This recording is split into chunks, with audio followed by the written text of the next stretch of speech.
Hey guys, it's Tim Miller from the Bulwark. Donald Trump did an interview last night with a deranged conspiracy theorist that you probably just haven't seen because the media has gotten so used to him and grades him on such a curve and just can no longer be shocked by anything Donald Trump does that he can just go on a totally unhinged rant with somebody that should be in an insane asylum, not at a quote-unquote media outlet, whatever you call these kind of far-right MAGA outlets, and it just doesn't even bear mentioning anymore. Like the type of thing that, if Kamala Harris did it, it would be leading the nightly news. But I watched it, I suffered through it, and we're going to watch it together. But before we get to this interview, where he explains that he thinks that the U.S. Postal Service is rigged, among other things, it's important to talk about who this interviewer is, to give you some context.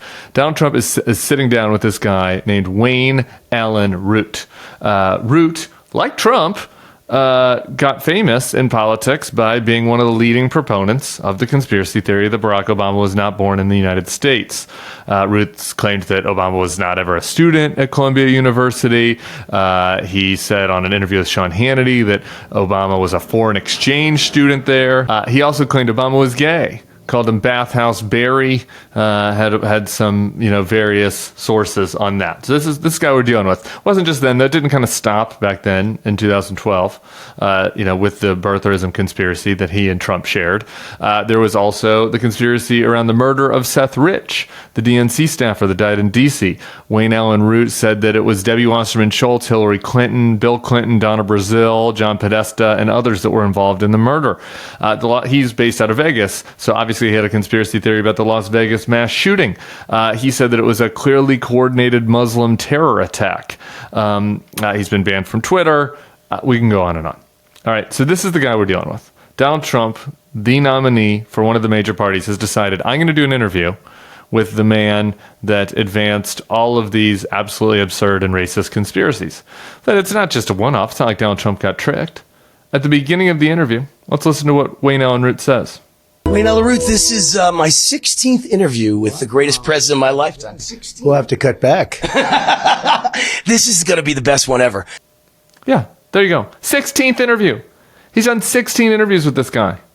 All right? This total fucking nut job Trump has done 16 interviews with. No wonder the media isn't covering it. It's just like, what do you, they've just been totally beaten down by this. So let's now get into the substance of the interview. Here is Wayne Allyn Root asking him about everything being rigged. So you talk all the time about the rigged election, and a lot of people go, oh, it wasn't rigged, he's crazy. Meanwhile, you had a rigged debate. We had a rigged debate, we have a rigged election, we have bad borders, we have very bad elections.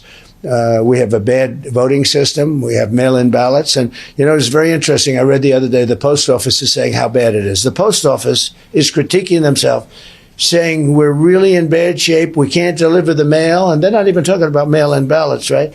We're going to dump millions and millions of ballots. And I'm saying to myself, how can they be taking the vote and they can't? They are saying they're in very bad shape, that they cannot deliver the mail well. And we're relying on them. And I said, we ought to go to court and we ought to bring a lawsuit because they're going to lose hundreds of thousands of ballots, maybe purposely or maybe just through incompetence.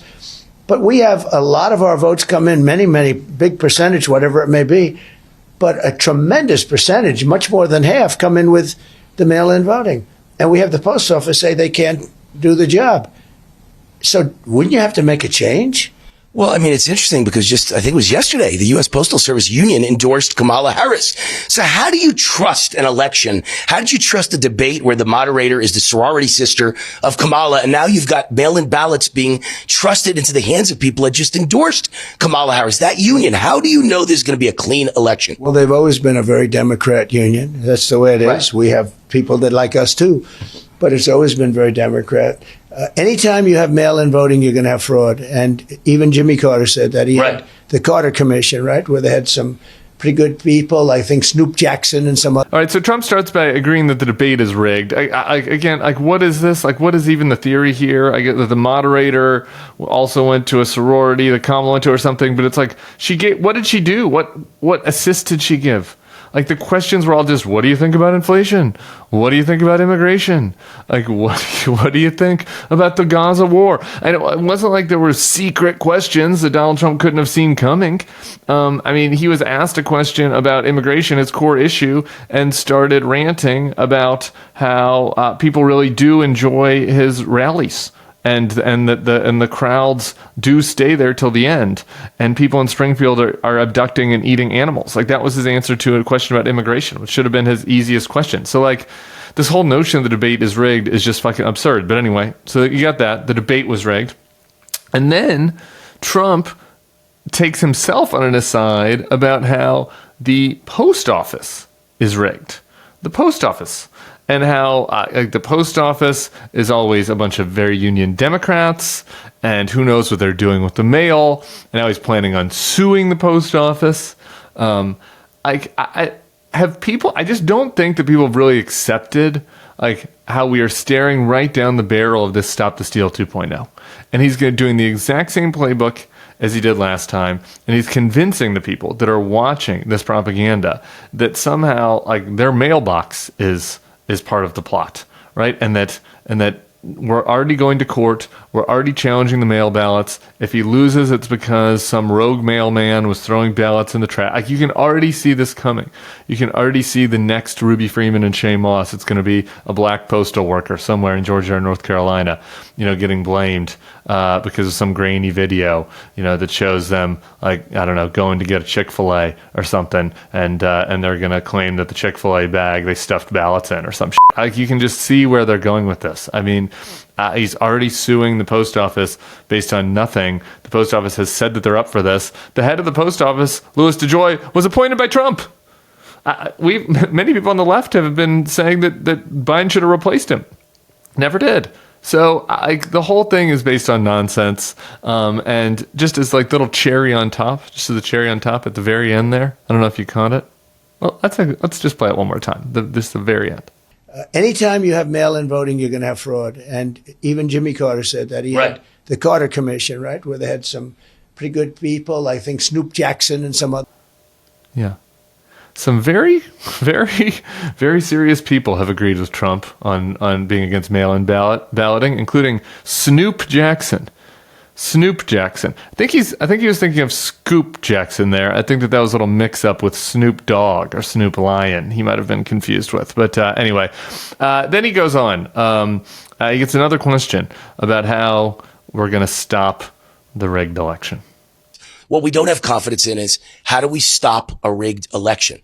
How do you stop overseas ballots that the Democrats are now talking about? They're going to try and get all these overseas ballots and stick them into battleground states. The U.S. Postal Service endorsing Kamala. Who trusts them? How do you trust this system, and how do we stop voter fraud? Well, I don't trust this system at all. They are horrible, horrible cheaters. They were in the last election. Yes, they and were. Probably they were in 2016, but they didn't cheat enough. And by the proof is Zuckerberg, who confessed that he helped to rig the election. Well, in 2016, Hillary Clinton went around. She was furious. She said, "Why didn't you do this for me?" Because it was a pretty close election. And she's saying why she was an angry woman. She's saying, "Why didn't you do this for me? Create some ballots." He, at the end of this answer, he reveals how obvious of a con this is. Like he literally says at the end that Hillary wishes they would have stole it from her. But this is the point. Obama was president then. If Deep State was stealing the election, they could have stolen it for Hillary. Hillary won the popular vote. Like it was a very close electoral college vote. Like this whole notion that they just created some ballots for Joe Biden while Donald Trump was president, but that while Barack Obama was president, they didn't create ballots for Hillary. The whole thing is just not, if you accepted the conspiracy as possible and just looked at the details of what he's proposing, it is totally ridiculous on its face. It makes no sense. It only makes sense if you're just a catatonic, cult member, just staring at your TV all day and just being delivered nonsense about how everything's unfair and everything's rigged and everybody's out to get you, and you just accept it without a single second of critical thinking. Because that's all it takes, 1 second of critical thinking to realize how crazy this is. And yet, millions of people are once again going to be wrapped up in this. And the very same lies that led to the assault on the Capitol are being dropped now on these MAGA media outlets by Trump himself. And it can't be ignored just because we're bored with it or because he's been doing the same thing over and over again. So it doesn't feel new. So it doesn't feel like news. Doesn't mean it can be ignored. So there you go. That's Donald Trump with Wayne Allyn Root. We'll keep monitoring it so you don't have to. Subscribe to the feed. We'll see you back here soon. Peace.